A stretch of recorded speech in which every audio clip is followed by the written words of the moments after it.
Everybody has at least one. They are part of our identity and cultural heritage. They convey our emotions, ideas, and histories. They connect us and they separate us. These are the languages we speak. But in a diverse, ever-changing, ever-moving urban environment like New York, languages jump, they mingle and weave, they evolve, and sometimes they fade away.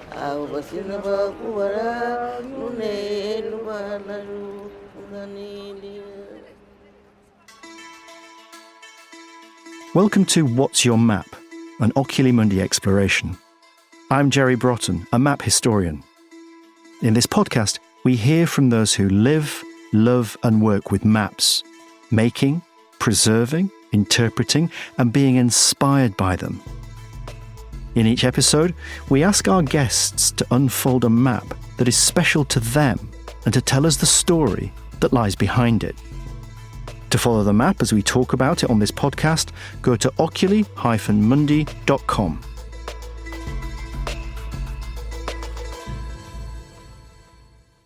Our guest today on What's Your Map is on a mission to map some of the world's most at-risk languages in the most linguistically diverse city in history, New York. Ross Perlin is an American linguist, writer, and translator, and he's the co-director of the Endangered Language Alliance. His book, Language City, The Fight to Preserve Endangered Mother Tongues, traces the waves of immigration that shaped New York's linguistic landscape. He follows 6 extraordinary, everyday speakers of endangered languages into the heart of their communities, revealing how they are working to preserve their languages against all odds. Ross, thanks so much for joining us today on What's Your Map? And what is the map that we're going to be looking at? Thanks so much for having me, Jerry. This is the Languages of New York City map, the digital version. There's also a print version we could discuss, but it's at languagemap.nyc. And it's a decade-long attempt here at the Endangered Language Alliance to map what we believe is the most linguistically diverse city, not just in the world, but in the history of the world, contemporary New York. And just take me into this map, because it's not a traditional map as we might think of it with contour lines and trig points. It's more what we might call a thematic map. Tell me a little bit about it. What are we looking at? It is an experiment. As far as we know, nobody has tried to map the linguistic diversity of a city before. Mapping languages itself, as we could discuss, has a lot of complexities. Languages move in the mouths of their speakers or the hands of their signers. They're not things that can easily be pinned down to a map. And moreover, the impetus for this was that official data, such as the Census Bureau collects here in the U.S., but really you could say this almost for any other country in the world, does not capture linguistic diversity, even a fraction of it. So official data here really finds at most in New York, coming from the Census Bureau, something like 200 languages at most. We've mapped over 700 here. So it is a thematic map that tries to tell the story of this linguistic diversity historically in the metropolitan area, and also particularly by elevating the languages which are otherwise completely invisible, the primarily oral, endangered, minority, and indigenous languages which otherwise people don't realize are here at all. And it is amazing. I've been playing around with this, and I should say that we're probably going to talk quite specifically about areas of New York, because I've lived in New York in the Lower East Side. So just to visualize, I guess, what we're looking at, we see this map which shows, as it were, the finger of Manhattan. And then to the right, you've got most big area of Brooklyn. And across this, you have dots, these multicolored dots, which you are mapping different languages, Ross. And I just find it utterly beguiling, because then you can click onto any of these dots and you can come up with languages. I haven't actually clicked one yet with a language that I know. I mean, this is kind of, it's extraordinary. It's a good sign. It's an as it should be. Yeah, well, absolutely. So tell me a little bit more about what we're looking at. I guess my first question is, with the concentration of languages, is probably Manhattan. We see greens and blues and reds and greys, all kinds in Manhattan. But is there anything particularly that we're noticing that's significant about these clusters of languages? So the first thing that hits you is this sort of sea of dots, right? Centered on the New York archipelago. It really is an archipelago. We forget that with all the bridges and tunnels, but actually it's dozens of islands, a few of which, of course, like Manhattan, are famous, and Brooklyn and Queens belong to Long Island, and there's Staten Island. So you see all these dots. Actually, there are really over 1,200 of them. And, at first it just looks like, wow, that's a lot of languages. What does this actually mean? Yeah. And the colors are the first kind of visualization that you see. And the legend, as the legend to the side says, they represent the regions of the world that the languages come from. Yeah. So it's giving you a sense already that this is, a global microcosm, but you can see clusters of these dots as well. You can see, red dots clustering over there in Queens, purple dots clustering there in Harlem and the Bronx. Yeah. And certainly Manhattan is kind of at the center of it. That's how, New York is sort of always mapped. But actually, a lot of the real action here is in what we call the outer boroughs, the other 4 boroughs, which are the places where the most linguistically diverse communities actually have sort of their own worlds, much more so today than Manhattan, which is frankly too expensive to be able to really have, a whole neighborhood of Tagalog speakers or of, speakers of an even much smaller language, for instance. So you'll see a lot of variety in Manhattan, which represents all kinds of things. And we can talk in a second about what these dots all represent, and because this is just the sort of front page, as it were. And then, as you said, by clicking on any of the dots or zooming in, more dots are revealed, but also kind of these stories come up. It is a thematic or storytelling map, as you said. And then you get into, the text, the real kind of ethnographic and qualitative material that tells you, okay, this is actually what's going on at this dot, in this community, at this significant site, at this church, mosque, synagogue, restaurant, community center. Let's look at some of the areas, because I'm fascinated by, are we still in Brooklyn? If we look at the very dense bunching of red dots, you've got Nuari. I can just go on. You've got Nuari. Queens. You're in Queens. So now you're into Queens. Yeah, you're into Queens. So Queens, and maybe I say this because I live in Queens. Queens is perhaps the quintessential area of New York for linguistic diversity. You're looking at a couple of neighborhoods centered on Jackson Heights, which actually the late Frederick Wiseman made a movie about Jackson Heights, which is quite wonderful, although it does not capture this linguistic diversity. But if you ask seasoned New Yorkers today, where's the great food, where's the culture, where that sort of beating heart of immigrant New York, there's a good chance they'll say Jackson Heights. And these colors here kind of reflect particularly that it's a hub for languages of Asia. So as you can see from the legend, we're talking about kind of South Asia in many cases, and people might sort of think of, offhand of Jackson Heights as quote unquote an Indian neighborhood. Actually, it's much more complicated than that. That's part of what this is trying to show. It's not an area where many speakers of Indian languages actually live at this point. To an extent it was, but actually you have large numbers of speakers of Urdu from Pakistan, also of Bengali, which is by far the biggest South Asian language in New York with over 100,000 speakers. But then you also have this whole world of Himalayan languages, which is actually something I've focused on and we focused on here at the Endangered Language Alliance. And many of these dots here, the red dots, are reflecting languages from particular Himalayan valleys in Nepal, in Tibetan areas of China, Bhutan, that have carved out communities here in New York in a sort of extraordinary story just in the last 20 years.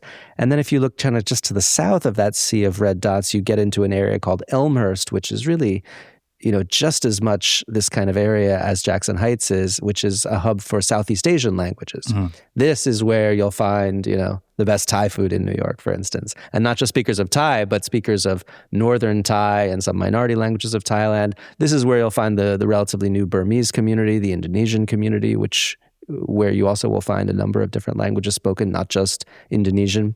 But then, we shouldn't even just focus on the kind of the red and sort of darker kind of maroon dots, because just sort of to the side of them, you have all these blue dots. That's the area called Corona, which is probably the premier hub for indigenous Latin American languages. That's what the blue is reflecting. And so these worlds are actually side by side. Absolutely. I mean, I want to take you back to Manhattan because I lived on Henry Street. So we've got that down at the bottom by FDR Drive. And I was staggered by looking at this because Yiddish is there, which is fine because it's historically a very Jewish area. Then you've got northern Fujianese, and then to the west you've got Emiliano, and then you've got Basque. And I go, what? This was not something I was aware of in terms of my encounter with the city. So I'm intrigued just for you to talk a little bit about the historical impact as well of the layering here of languages. And because you're capturing something there, aren't you, about intense waves of migration. You think, Yiddish, because there's a history of Jewishness in New York, but you're also describing in places like Queens a much more recent sort of impact of languages. You have layers from 400 years here. And so in an area like the Lower East Side, which has had successive waves of immigrants, and traces are left in all cases. So, when you look at Basque being there, for instance, I mean, that was the heart of Basque New York. Then people moved to Brooklyn. Even the Basque government in exile, believe it or not, during, I think, World War II was based in New York. And they had an office elsewhere. So you'll see some languages at multiple places. So I think if we click on Basque, we'll see that also you can find other locations. I think notably one in Greenpoint, which is in Brooklyn, which is today where the community center is, and that's a very active space where you can really hear Basque spoken. Whereas the location on the Lower East Side, that reflects an important historical location that was a center for the language. But in each of these cases, there's kind of a different story, and the approach here was centered, as I kind of touched on briefly, on this idea of significant sites that we had to kind of. You're dealing with either sort of points or polygons when you're trying to map language often. Those are kind of just the brute facts of like, how do you sort of visually represent this? And for a point, you need some kind of, what is the address? What is the location? The verticality of New York is another challenge here. How do you put things on top of each other? Single buildings, as we've documented, can have dozens of languages in them. We don't have a great way of showing that. Likewise, we don't have a great way of showing the sort of diachronic. Ideally, there would be a sort of slider, and you could sort of see from 1624 to 2024, what languages were where. But as it is, we just have this kind of classically New York cheek by jowl situation, but also we're hoping to sort of break down, the sort of very simplified picture of here's Little Italy, here's Chinatown, here's, the Yiddish Lower East Side, when in fact you have several Jewish languages on the Lower East Side. So that's why we see Judeo-Spanish and Judeo-Greek. With Chinatown, you see actually there is a distinctively Fujianese area around East Broadway, which is quite different from the original sort of Toisanese area around Columbus Park. And then, of course, there's this large kind of Cantonese zone. Little Italy, I mean, it's actually all these different quote-unquote Italian dialects, which are quite distinct, from Sicily and Naples and southern Italy. So, we wanted to show that. And of course, somebody could say, well, isn't English spoken throughout all of this, or Spanish you could hear everywhere? Of course, we know that. But we are sort of bringing to the fore and highlighting the languages that have otherwise not received any kind of notice. Ross's passion for protecting and recording the languages of New York is really inspiring. But before we hear more about his work, I'd love for you to join our global community of explorers by subscribing to this podcast. From mapping the cosmos to journeying to the North Pole, we have a wealth of episodes for you to enjoy. And subscribing means you won't miss a single new map, guest, or story from this series or the next. Now, back to the streets of New York. Tell me about Language City, because you take 6 endangered languages and you try and look at these in terms of their commonality. Why did you choose those speakers, those languages? Tell me a bit about that. In a way, Language City is almost kind of another product of this map, of the Languages of New York City map. It's another way of kind of understanding the city's linguistic diversity, the work of the Endangered Language Alliance, by really sort of bringing out a handful of these stories, half a dozen of these stories that are otherwise, relatively truncated, within the hundreds that we have here.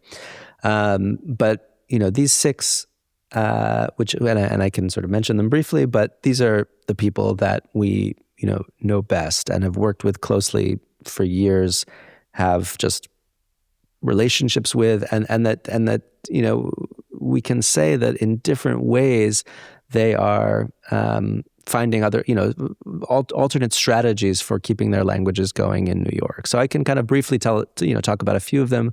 An essential one is Karen, who just passed away before the book came out, actually about 2 years ago, who is a reviver. She called herself a language keeper of Lenape, the original language of New York. And it's actually a paradigm case of an endangered language. It has one native speaker left, as far as we know, who's in Canada. This is hundreds of miles from New York City. And actually, Lenape extended not just through what is today New York City, but across a whole section of New York State into the state of New Jersey, the state of Pennsylvania. So we're talking about a major Native American language that, there were hundreds of Native American languages here before European settlement. And most of them today are highly endangered if they're still spoken at all. On the other hand, there's been an extraordinary rise of revitalization work, especially with Native American communities on their languages. And Lenape is really an example of that. And Karen is somebody who comes from the Lenape world, comes actually from kind of that same area of Canada where that sort of last native speaker in her 80s is, and learned from the older generation, grew up speaking English. Lenape people in Canada, as well as Oklahoma, are shifting to English. Lenape people were pushed out of New York. That, is part of this story to these distant areas. And eventually, maintained the language for a long time, have maintained it up to today, but also were under huge pressure to switch to English. So Karen is somebody who is one of these revivers, these people who are doing the kind of extraordinarily hard work of reviving a language. She was the first person to bring Lenape back to the New York area, part of its original homeland, teaching the language at our center here in Manhattan, the Endangered Language Alliance. So her story it actually comes at the end, which I think is important, but sort of sets the stage. Lenape kind of is at the foundation of everything here. Then you have two very different young women who in different ways are finding ways to keep up languages which are still strong in some ways, but increasingly threatened. So one is a speaker of one of those Himalayan languages that I briefly mentioned earlier. This is called Seke. Her name is Rasmina. She may be the youngest speaker of Seke anywhere. She's in her 20s. This is a language that comes originally from 5 villages of northern Nepal, spoken by about 700 people in total, of whom maybe up to 200 are now in New York, especially in a few buildings in Brooklyn, also to some extent in Queens. So these are almost like vertical villages as I describe them, and I go into a lot of detail in Language City about what this looks like when a traditional village moves to a vertical village, and then Rasmina documenting her own language, which, like many of the languages we work on, is primarily oral, has not historically been written, and has never really been documented. So all the things that you might expect, dictionary, grammar, books, online presence, these things don't exist for many of the languages we're talking about. So the work that we've done together between Nepal and New York is to document this language in the first place, to create these kind of basic materials for the language. Tell me about your experience, therefore, of New York and what that means to you, because you talk about yourself as somebody living in the homelands of the Lenape. I experienced, again, that sort of upsurge in an understanding of that history, which I didn't know about until I was living there. How has it changed your sense of New York? And is there an exceptionalism about the city in terms of that language spread? There's a kind of cliche of New York as being so diverse in that respect in terms of language, but is it exceptional? Would we find it? I'm sure I'd probably find it here in London. And how might it change, or how has it changed your sense of your experience of the city? I think any New Yorker worth their salt has to sort of wrestle with some contradictions. My family has been and stayed in New York since coming through Ellis Island in the great kind of migration wave of the late 19th, early 20th century. And we're fiercely attached to New York. We certainly have all the same kind of brash, bravado, ridiculous, but hopefully lovable, New York exceptionalism. But at the same time, you have to be able to hold in your head at the same time, yes, this is the kind of premier immigrant gateway city of the Americas and in some ways of the world that sort of set the template, which many other cities have now followed in an age of migration. But it is also Lenape land. And those two things are, two sides of the same coin, and they have to be sort of connected and understood together. And then, on the one hand, I mean, this is Queens is the same place that gives us Mamdani and Trump. These are the different sides of New York. This is not all sort of, wonderful. It's not all, a great history of coexistence. There have been, fierce, conflicts around all of this stuff.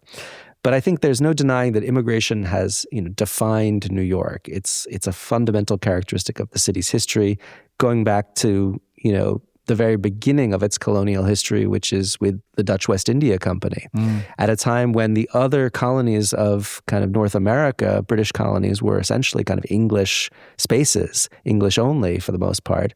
This was a place where there were reported to be 18 different languages spoken by the first 400 or so people, because it wasn't just a sort of a Dutch colony. It was a company town that was really a multilingual entrepot with, of course, the Native American languages, also the languages of enslaved Africans, which have often been kind of forgotten in all of this, as well as languages spoken by very kind of small, relatively small minority groups from Europe. So the very first settlers to come to New Amsterdam actually were Walloon speakers from this area on the kind of French-Belgian border. It was not a sort of a Dutch monoculture at all. Yeah. And that template was set very early on, and I think has just continually formed, been part of the city's history.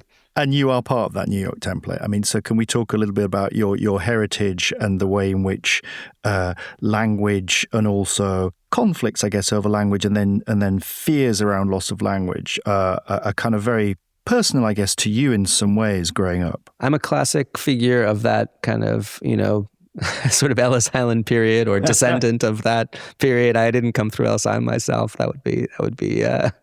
But it was my great-grandparents, or in a few cases, my great-great-grandparents, and they were multilingual Eastern European Jewish immigrants, leaving for all the reasons that others left, economic, political, and they were just extraordinary people who were essentially Yiddish mother tongue speakers, as most Eastern European Jews were, but also spoke Polish, Russian, German, figured out English. I mean, and just, this was, and we see this today with immigrant life in New York as well. The most multilingual people who speak 4, 5, 6 languages didn't have it. There's no Duolingo. They don't, university degrees, whatever. They learned it from life, and because they had to, and because the least powerful people often have to speak the most languages. Especially if your mother tongue is not a kind of valued dominant language, you have to learn all the others. But then, that the sort of the process kind of ends, goes through sort of my, grandparents and parents of assimilation, the move towards English, even the loss of really distinctive New York English features, which we could talk about, the sort of local form of English, which comes out of this immigrant melting pot, until I essentially, grew up in Manhattan as a monolingual speaker of a pretty standardized English as an outcome of that process. And of course that, that represented sort of, class, advance, and it was, push and pull. But at the same time, there was loss there, and there has been, for me, rediscovery of that kind of trajectory, and I think a reconsideration, as many others have done, of what is lost if languages run through cities like New York like a sieve. The sort of the knowledge, the abilities, the transnational connections, all the benefits of multilingualism, which we know much more about today. I think that this. In these ways, my story, however, kind of paltry compared to the stories I think I tell in the book, is reflective of the story of the immigrant city and does kind of show the continuities of of New York history. And it takes us to the Endangered Language Alliance. Tell me a bit about your role in that and how and why it was set up. Well, the other part is that I was a language lover. Maybe many like many out there who, in various ways, try to learn other languages. Maybe have a sense that they didn't, they didn't have that kind of multilingualism at home. So my own way into the world of linguistic diversity and endangered languages happens actually in China, where where at the time I was studying Mandarin to learn a big language, but meet this Chinese linguist named Sun Hongkai, who has dedicated his life, recently passed away, but dedicated his life to studying the 300 or so, or many of the 300 or so minority languages of China, which people outside often know very little about. And this kind of opens up for me this world of endangered language documentation, of the need to try to understand and document, this linguistic diversity before it's too late. I come back to New York after this kind of time away, and this place, the Endangered Language Alliance, has been set up really starting in 2010. Daniel Kaufman, my co-director, as well as the linguist Juliette Blevins and a poet, Bob Holman, kind of set up this place, which is really the first organization devoted to urban linguistic diversity in the world, growing out of a recognition that there's a lot that can be done with and for endangered languages in cities. Because it's interesting that you end up doing this work, but I understand your PhD and your early research was very much based on field work, more kind of rural field work in China, the border with Tibet, working on the dictionary of Trung. Tell me a little bit about that experience of that field work. What was it like, and how do you approach dealing with a language which initially you're finding your way into? Yes, that was the part that I kind of elided when I went from sort of studying Chinese to coming back to New York. So then there were a bunch of years where I actually followed in the footsteps of this Chinese linguist I just mentioned, Sun Hongkai, in studying and working on minority languages in China. So I moved to southwest China, to Yunnan province, the most linguistically diverse area within China. It's effectively the Eastern Himalayas, so you're getting that same kind of extraordinary linguistic diversity that you get in places like the Himalayan parts of Nepal and India and Bhutan, Tibet, carries over into southwest China. And my thinking and understanding at that time, following what I was learning in this field, in this particular kind of part of linguistics, was that there are certain, there's linguistic diversity everywhere, much more than we think, but there are certain hotspots, there are certain parts of the world which, for historical, environmental, topographical reasons, are super diverse. And the Himalaya is one of them, just as the Caucasus is. I mean, mountain ranges, for obvious reasons, it's a degree of isolation, but also you get critical masses of people in mountain valleys who are able to form their own cultures. They're relatively impervious to some of the empires and nation states that tend to squash languages. Islands are also extraordinary. If you get both islands and mountains, then you're off to the races. Look at Papua New Guinea. This is a famous kind of linguistic hotspot in the world. So I was kind of in that sort of world in the Eastern Himalaya and doing what, was in a way the kind of classic field work of on a little documented language, working on this particular language, Trung, spoken in one particular valley, kind of trying to do the three-part task as part of a PhD, a very kind of remote, distant sort of PhD because it was very based on field work, but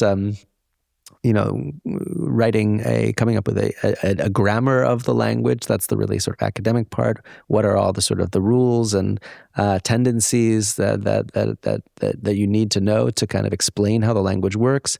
A dictionary, which is something more ultimately community-oriented and that people perhaps can understand. But lexicography is really an art unto itself. So this was a trilingual Trung Chinese-English dictionary, which, again, ate up sort of years of life. It was produced together with three Trung speakers and thinkers, and then a set of texts, a corpus of stories, songs, conversations, oral histories that actually show the language in action, transcribed as much as possible, translated as well with kind of analysis also of how each kind of bit and bob is working.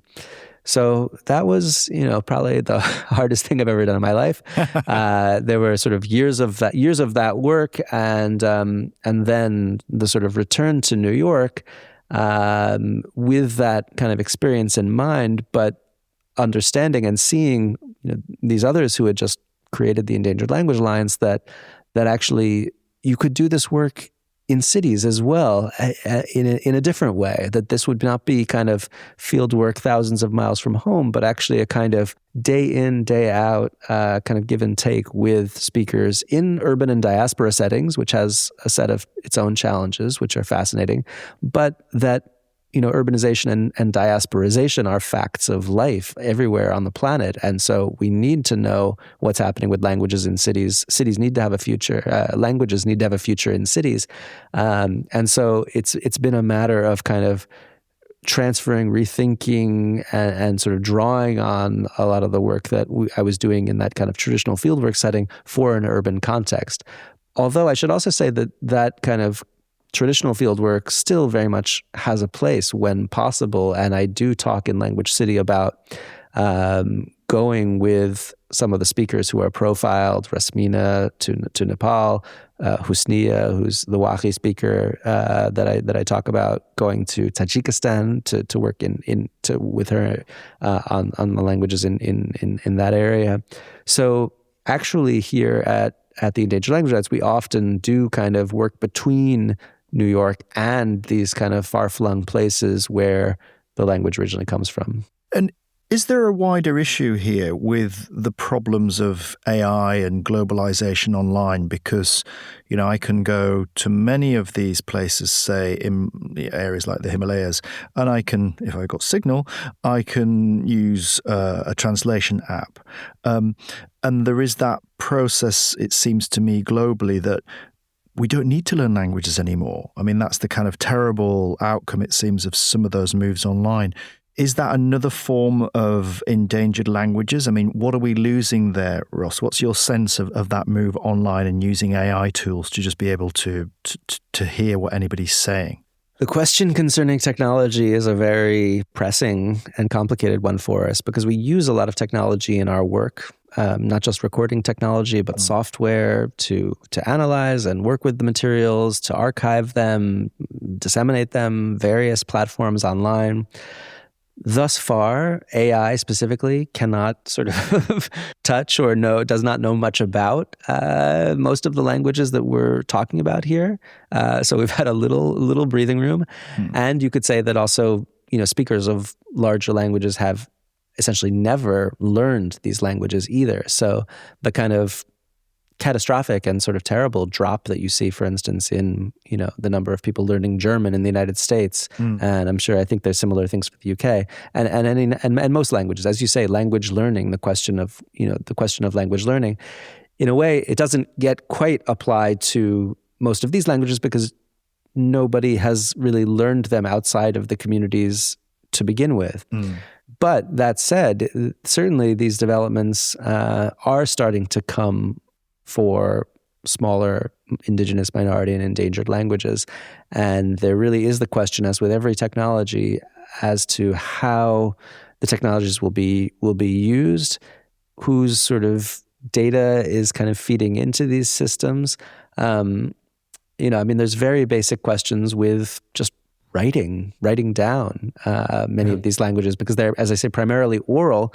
So even just from that, there's, AI and the internet don't really sort of know about them or have much to do with them at this point. Right. And so some people are hopeful, can it, AI save endangered languages? I've written a piece on this kind of very question.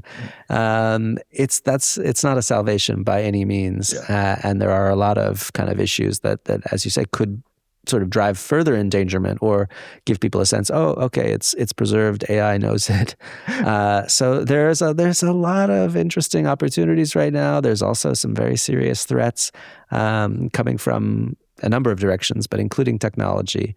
So it's watch this space, I guess. Well, I wonder if that space is connected to what I wanted to ask you about when I came across the description of your next book, because this is very intriguing, and I wondered if it's relevant to what we've just talked about. The title, I believe, is The Jesus Film on Universal Translation, Endangered Languages and Holy Writ in the Age of AI. Ross, that's quite a title. Can you tell us a bit about the project? Yeah, I'm sorry. Subtitles have really gotten out of control in the English language publishing world. Oh, I don't know. I think it's a great one. Thanks. No, it's a working title. We'll see what, and we're still kind of in the early stages, but there are a few elements building off our conversation that this book hopefully will kind of tackle. One is that an extraordinary amount of the kind of language documentation work and interest in language diversity that we've been talking around comes not from kind of academic or academic adjacent linguists like myself or those of us at the Endangered Language Alliance, but from missionaries, especially Christian missionaries who are working to translate the Bible, or parts of the Bible as embodied in this particular film, which I'm looking at, which is kind of an extraordinary story unto itself. So stay tuned. But essentially, you have a lot of this material. A lot of the material you'll find online. One of those major databases I mentioned. These are driven by a kind of religious goal known as the Great Commission, which is the idea that the gospel needs to be in every language. So this actually is driving forward kind of understanding of the world's languages more than almost anything else.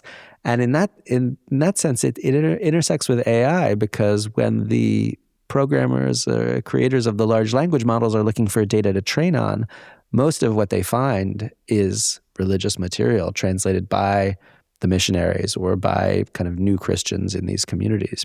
So it's this kind of intersection. I don't know if it's an apocalypse, a good one or a bad one, but a kind of planetary linguistic event, the first planetary linguistic event, as I think of it, that we're sort of approaching, where we are kind of finally understanding the depth of human linguistic diversity. And it's kind of the things that are really driving it in a way are the technologies and this religious impulse. And then cities like New York, in a way, are kind of where it all comes together. So just as, cities like New York and London are places where the world's languages are converging, they're also kind of converging in a very different sense on the single text of the Bible and in AI. Well, thank you for bringing us right back to the map that we started with on the languages of New York City. Ross, it's been fascinating to go through that map with you. As I say, as somebody who knows the city or thought they knew the city and the languages spoken there, it's been an absolute revelation. It's an absolute pleasure to have been speaking to you. Ross Perlin, thank you so much for joining me on What's Your Map? Thanks. Likewise, Jerry. A real pleasure. As a historian, I'm amazed by the layering of languages that's been going on in New York for over 400 years, and very moved to hear about the work that's being done to record and preserve such fragile languages like Lenape. Thank you so much for listening. I'm Jerry Broughton, a map historian. This has been an Oculi Mundi exploration. The producer is Emily Uchida Finch, and it's a Whistledown production. Oculi Mundi is the online home of the Sunderland collection of antique maps and atlases. You can read more about the Sunderland collection and send suggestions for future maps to explore at oculi-mundi.com.